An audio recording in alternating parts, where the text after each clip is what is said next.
그러다가 내가 생각하는 때가 오기 전에 죽어버리면 큰일 나요. 그래요, 안 그래요? 여러분, 내가 언제 죽을지 여러분 우리 알고 있어요? 모르고 있어요?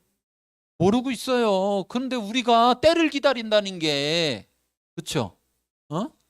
이 선물 저 사람이 받을 만할 때 줘야지, 그걸 기다린다는 게 얼마나 어리석은 건지.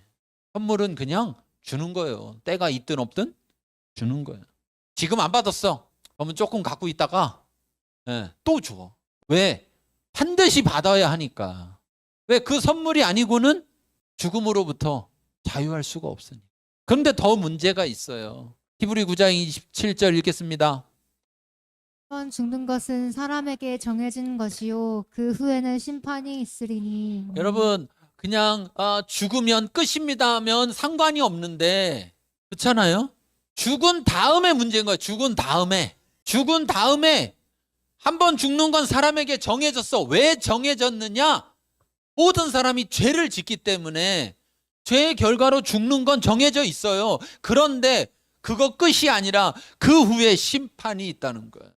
어떤 분이 제가 전도하면서 예수 믿고 천국 가세요 이렇게 하니까 천국이 어디 있어 그래요. 그래서 제가 그랬어요. 그러면 제가 당신을 위해서 기도해도 되겠습니까? 그러니까 뭘 기도하니? 그래서 당신을 위해서 제가 기도하겠습니다. 하나님, 이분이 천국이 없다고 하니 지옥으로 보내주십시오. 그랬더니 그분 나한테 막 화를 내. 좀 전까지 없대면서. 여러분, 천국이 없다는 얘기는 뭐도 없다는 얘기예요. 지옥도 없다는 얘기잖아. 근데 내가 지옥 가게 해달라고 기도한다는데 왜 화를 내냐고. 아니, 화를 내는 게 정상이에요? 화를 안 내야 정상이에요? 근데 화를 낸다는 얘기 무슨 말이야? 자기도 지옥 있는 줄 아는 거지. 없었으면 좋겠다 생각하지만 자기 속에서 부인할 수가 없는 거예요. 여러분, 천국 지옥 없다는 분한테 얘기해 보시라니까요. 그렇게. 그럼 제가 매일 1시간씩 당신 지옥 가도록 기도해도 되겠습니까? 얘기해봐요. 칼 들고 쫓아오려고 할걸. 그럼 그 순간 얘기해야 돼. 그러니까 천국 갑시다. 내가 얘기했죠. 아니, 왜 없대면서 왜 화를 내느냐. 스스로 거짓말하고 있는 거 아니냐. 자기 스스로 거짓말하는 거 아니냐. 죽음 때문에만 우리가 구원이 필요한 것이 아니라 심판이 있기 때문에 더더욱이나.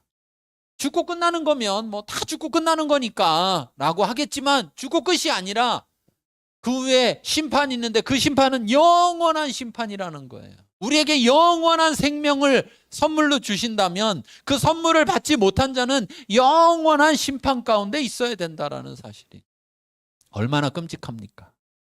얼마나 끔찍해. 그래서 우리는 구원을 받아야 한다는 거예요. 그러면 구원받기 위해서 어떻게 해야 되냐? 사람은 구원받기 위해서 어떻게 해야 될까? 히브리서 9장 22절 읽겠습니다. 율법을 쫓아 거의 모든 물건이 피로써 정결케 되나니 피 흘림이 없은즉 사함이 없느니라. 아멘. 여러분, 값을 치르게 했으면 값을 치러야지, 안 치르고 나서 치른 거로 합시다는 돼요, 안 돼요? 안 되는 거예요. 어떤 사람들은 예수님이 진짜 죽은 게 아니다, 가짜로 죽었다 이렇게 얘기하는데, 여러분, 값이 죽음인데 가짜로 죽고서는 값을 치른 거로 합시다 이렇게 하면은 아, 그래요, 그럽시다 이렇게 해주나요? 아니라는 거죠. 죄에 있어서는 그 죄를 깨끗하게 하기 위해서, 죄에 대한 값을 치르기 위해선 피 흘림이 있어야 된다는 거예요. 피 흘림이 있어야 된다는 건 뭐 이렇게 채였다고 따는 것처럼 피 흘리는 게 아니고 죽음을 말하는 거죠. 죽음. 여기 피 흘림은 짐승을 잡아서 각을 뜨고 이렇게 죽이는 그때의 피 흘림을 말하고 있는 것이기 때문에 죽음을 말하는 거예요. 그런데 우리가 그러면 그 죽음의 값을, 피 흘림을 할 수가 없는데 어떻게 하느냐? 베드로전서 1장 9절 읽겠습니다. 오직 흠 없고 점 없는 어린 양 같은 그리스도의 보배로운 피로 된 것이니라.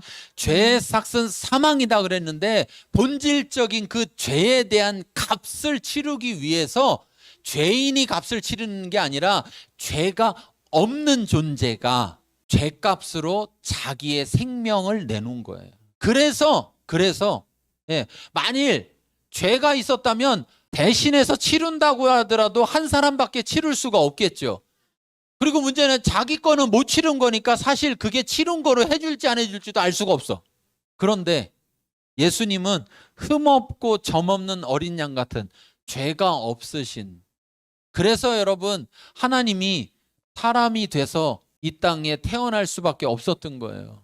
왜? 이 땅에 태어나는 모든 사람은 죄로부터 자유할 수가 없고, 또 그 사람은 또 죄를 져야 안 져요? 죄를 또 짓기 때문에 그가 죄를 해결할 길이 없어서 하나님이 내가 해결해야 되겠다. 그런데 사람이 죄를 졌으니 누가 값을 치러야 돼요? 사람이. 그래서 구약에서는 짐승을 잡아서 죄값을 치렀지만 그 짐승을 통한 죄값은 온전한 죄값이 아니기 때문에 질 때마다 잡아 죽여야 돼. 질 때마다. 이거 여러분 지금도 그러고 있으면요, 우리 다 굶어 죽어야 돼. 단백질 부족으로. 그렇지 않겠어요?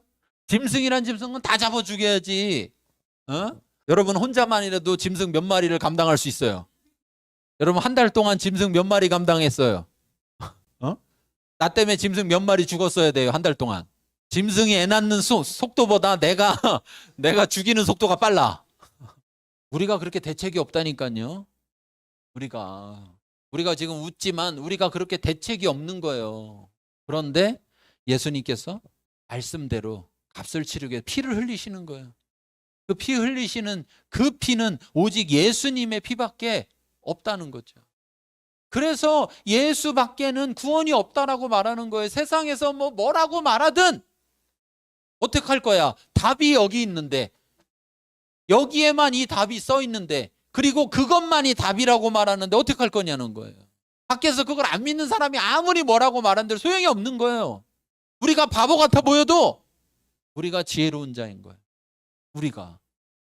그러면 지금까지 자기들이 지혜로웠으면 답을 내놨어야 될 거 아니에요. 뭔가 해결책이 있었어야 될 거 아니에요. 근데 지금까지 해결책을 말한 사람 있어요? 사이비들 빼고? 이 가짜 사이비들이 사람들 속여먹는 거 빼고 답을 말한, 진정한 답을 찾은 존재들이 있었냐는 거죠. 없었죠. 그렇기 때문에 이것이 답이다.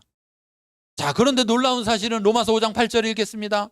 우리가 아직 죄인 되었을 때에 그리스도께서 우리를 위하여 죽으심으로 하나님께서 우리에게 대한 자기의 사랑을 확증하셨느니라. 하나님은 우리한테 선물을 왜 주느냐? 우리를 사랑해서 선물을 주신대요. 우리를 사랑하는데 언제 사랑하느냐? 우리가 아직 죄인이라서 죽을 수밖에 없는 그 상황일 때 사랑하셨대요. 그 선물을 받을 만한 자가 받는 게 아니에요. 하나님이 주니까 받는 자가 받는 거예요. 자칫 잘못하면 마치 자기가 뭔가를 해가지고 받아야 되는 것처럼 착각하는 사람들이 있고, 자기가 마치 받을 자격이 있어서 하나님이 선물 준 것처럼 착각하는 사람들이 있어요. 아니에요. 우리가 아직 죄인 되었을 때에, 우리가 죄를 해결하지 못하고 죄 가운데 있어서 죽음을 앞두고 있는 그때에 하나님이 우리를 사랑해서 그 선물을 주셨다는 것. 요한일서 1장 8절 9절 읽겠습니다. 아니 우리가 죄 없다 하면 스스로 속이고 또 진리가 우리 속에 있지 아니할 것이요 만일 우리가 우리 죄를 자백하면 저는 미쁘시고 의로우사 우리 죄를 사하시며 모든 불의에서 우리를 깨끗게 하실 것이요. 그런데 우리가 구원받기 위해서 첫째 해야 될 가장 중요한 뭐냐? 내가 죄인임을 인정해야 된다는 거예요. 여기 자백한다는 말은 법적인 용어인데 뭐냐면 재판관 앞에서 너 죄인이 아니야 그랬을 때 전 죄인입니다. 너 무슨 죄인이야 그랬을 때 제가 육하원 측에서 몇 날 며칠 언제 어쩌고 저쩌고 해가지고 제가 이런 죄를 졌습니다라고 고백하는 자백을 말하는 거예요. 그냥 막연히 죄인이라니까 아유 죄인이라고 말해줘야 되나 보다. 저 죄인입니다. 이게 아니고 실제적인 자기의 죄를 자백할 수 있어야 돼. 그리고 자기가 죄인임을 인정해야 되는 거죠. 그리고 그걸 자백하면서 용서를 구하는 거예요. 우리가 그걸 회개라고 하죠. 그런데 그것이 없으면, 그 회개가 없으면 구원을 받을 수가 없는 거예요. 어떤 사람들은 이렇게 얘기해요. 예수 믿으면 구원받는다 이렇게 하니까 그냥 나 예수 믿겠다. 근데 죄인이라고 하면 화내. 내가 뭘 그렇게 죄인이냐고. 나같이 선한 사람이 그러면서 내가 뭐 누구를 죽이기를 했냐, 내가 뭐 누구 거 훔치기를 했냐, 뺏기를 했냐, 내가 평생 얼마나 선하게 살았는데. 그 사람은 구원의 필요성을 알까요, 모를까요? 지금 모르고 있는 거예요. 모르고 있어요. 어떤 사람들은 이렇게 얘기해요. 전도하다 보면 우리가 다 죄인이라서 우리가 죽습니다. 그러면 아유 맞아요. 내가 다 죄인이죠. 죄인 아닌 사람이 어디 있겠어요. 끝. 인정은 하는데 뭐를 안 해요? 회개를 안 해. 회개를. 인정은 하지만 회개를 안 해. 여기 뭐라고 말했습니까? 우리가 우리 죄를 자백하면 다 용서해 주신다. 깨끗게 해 주신다. 근데 자백을 안 해. 회개를 안 해. 그냥 죄인이죠 라고 말할 뿐 그 죄를 자백하지 않아요. 그런데 반드시 회개해야 된다는 거예요. 예수 믿는다는 것 속에는 예수님이 내 죄 때문에 죽었다는 걸 믿는 거기 때문에 그냥 죽은 게 아니고 내 죄 때문에 죽은 거예요. 내 죄를 대신하려고. 그런데 만약에 내가 죄가 없다고 하면 어떻게 되는 겁니까? 예수님 왜 죽은 거예요? 헛 죽은 거지. 아니면 나 때문에 죽은 게 아닌 거죠. 그러니 그 예수님은 자기에게 영생일 수가 없는 거예요. 선물일 수가 없는 거예요. 그래서 스스로 속이지 말아야 되는 거예요. 죄 없다고 스스로 속이지 말아야 돼요. 놀라운 사실은요, 여러분, 성령께서 우리 가운데 빛을 쫙 비춰줍니다. 그래서 내 죄가 떠올라요. 생각나요. 그런데도 불구하고 어떤 사람은 그걸 속이고 거부하는 거예요. 그런데 정직하게 아 그래 맞아 내가 죄지. 그런데 여러분 더 놀라운 사실이 뭐냐? 죄의 삭은 사망이라고 했을 때 큰 죄, 심각한 죄, 이런 죄는 사망이고 작은 죄는 사망이 아니다 이렇게 말하는 게 아니에요. 죄의 삭신 사망이라고 말하는 성경의 말씀 속에 이 죄라는 건 본질적인 죄를 말하는 거예요. 죄의 종류를 말하는 것이 아니라 어떤 종류든 상관없이 죄면 무조건 사망이라는 거예요. 그러니까 작은 죄 진 사람만 사망이 아니라 큰 죄 진 사람도 사망인 거예요. 제가 예전에 김 목사님 그 목회하실 때 그 교회 가서 이제 말씀 전했는데 거기 교인 중에 누구 상담 좀 해달라 해서 이렇게 여자 집사님인데 상담을 했어요. 그분하고 상담하는데 이분이 아직 예수님을 안 믿는 것 같아. 그래갖고 제가 얘기했어요. 집사님 죄인이죠? 그랬더니 아유 목사님 그럼요. 저 죄인이죠. 집사님 사망입니다. 사형에 해당합니다. 내가 당신 사형입니다. 이렇게 하니까 제가요? 무슨 얘기요? 지금까지 자기가 죄의 삭은 사망이라는 말씀을 모르는 것도 아닌데 자기가 사망이라는 생각을 했다는 얘기예요? 안 했다는 얘기예요?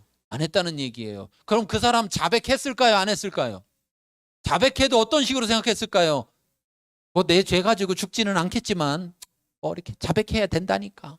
그게 하나님 보실 때 참된 회개일까요? 아니죠. 여러분 분명히 아십시오. 아니 근데 큰 죄가 있고 작은 죄가 있는데 그거 작은 죄도 죽는 건 너무하지 않냐? 법은 내가 만드는 게 아니고요. 그렇죠? 법은 내가 만드는 게 아니고 내 맘대로 만드는 게 아니에요. 그러면 크다 작다를 내가 구분하는 것과 다른 사람이 구분하는 것과 다르면 또 어떻게 해야 돼? 나는 내 죄가 작다는데 다른 사람이 볼 때는 내 죄가 크다고 하면 어떻게 해요? 누구 말 들어줘야 돼? 큰 죄 작은 죄가 있는 게 아니에요. 죄라는 본질은 사망을 가져오는 겁니다. 그래서 우리 스스로 내 죄를 인정해야 됩니다. 내가 죄인이구나. 나는 몰랐는데 성경에 죄는 사망이라고 하는구나. 그러면 나는 그렇게 생각 안 했는데 아이고 나도 사망하겠구나. 내가 값을 치를 방법이 없구나. 그러니 회개하면 용서받는다니까 회개해야 되겠구나. 이것이 영접하는 거예요. 이것이. 자, 그 다음 히브리서 8장 12절 읽겠습니다. 내가 저희 불의를 긍휼히 여기고 저희 죄를 다시 기억하지 아니하리라 하셨느니라. 하나님은 사랑이라는 게 진짜인 거예요. 진짜인 거예요. 사랑이라는 게. 왜냐하면 우리가 죄인 됐을 때 우리를 사랑해서 아들을 대신 죽게 하셨는데 그게 진짜인 거가 뭐냐면 우리가 회개하면 우리가 자백하면 우리를 긍휼히 여기서 우리 불쌍히 아유 저놈 저거 죄 때문에 죽네. 아이고 저 죄 때문에 저 연약해서 죄 졌고 저 죄 때문에 죽네. 그걸 긍휼히 여기셔서 우리가 자백하면 우리의 죄를 다시 기억하지 않으신다. 우리는 기억해요. 그래갖고 울고 먹어 사골국이야. 당신 5년 전에 어떻게 했어? 그러면서 그냥 온통 다 기억해. 다 기억해. 그런데 하나님은 기억지 않으신다. 여러분 우리가 왜 회개할 수 있느냐? 우리가 왜 회개할 수 있느냐? 왜 죄를 인정하고 회개할 수 있느냐? 용서받기 때문이에요. 그런데 그 용서의 크기가 얼마나 크냐? 그 용서의 은혜의 크기가 얼마나 크냐? 어떤 죄보다도 크고 다시는 기억지도 않으신다나. 두 번 회개하면 하나님이 깜짝 놀래요. 내가 모르는 죄를 또 졌냐? 왜 어제 회개할 때 난 하나님은 용서했는데 오늘 와서 또 얘기하니까 하나님은 전지에서 모르는 게 없는데 그렇잖아요. 하나님은 모르는 게 없는데 갑자기 와서 하나님 제가 죄를 졌습니다. 얘가 죄가 진 게 없는데 왜 죄를 졌다고 하지? 우리는요, 사람들은 자꾸 기억하고 또 울고먹고 이러다 보니까 회개하면서도 자꾸 불안해요. 하나님이 진짜 용서해 줄까? 이건 좀 내가 볼 때 조금 큰데 이렇게 큰 것도 해줄까? 하나님의 용서는 사랑에서 나오기 때문에, 그리고 우리가 용서해달라고 하기 전에 이미 하나님은 용서하기로 결정을 하고 용서할 방법까지 다 우리에게 알려준 거기 때문에, 그 어떤 것보다도 크시기 때문에, 그 사랑이, 그 은혜는 죄보다도 크기 때문에 우리가 회개하면 하나님은 기억지도 않으십니다. 그래서 우리가 회개할 수 있는 겁니다. 사도행전 4장 12절 읽겠습니다. 저는 구원을 받을 수 없나니 천하 사람 중에 구원을 받을 만한 다른 이름을 우리에게 주신 일이 없음이라 하셨더라. 우리가 죄를 회개할 때 결국은 우리의 죄를 대신하여 죽으신 예수님으로 인하여 구원을 얻는 것인데, 그 예수 외에는 우리 죄를 대신해서 죽은 자가 없고, 그렇죠? 예수 외에는 그 누구를 통해서도 구원을 우리에게 주신 일이 없다는 거예요, 하나님께서. 그래서 오직 예수밖에 없다. 그래서 우리가 예수님을 믿는 거예요. 그 예수님이 나의 죄를 대신해 죽었음을. 그래서 내 죄를 회개하며 그분을 믿는 것입니다. 요한복음 5장 24절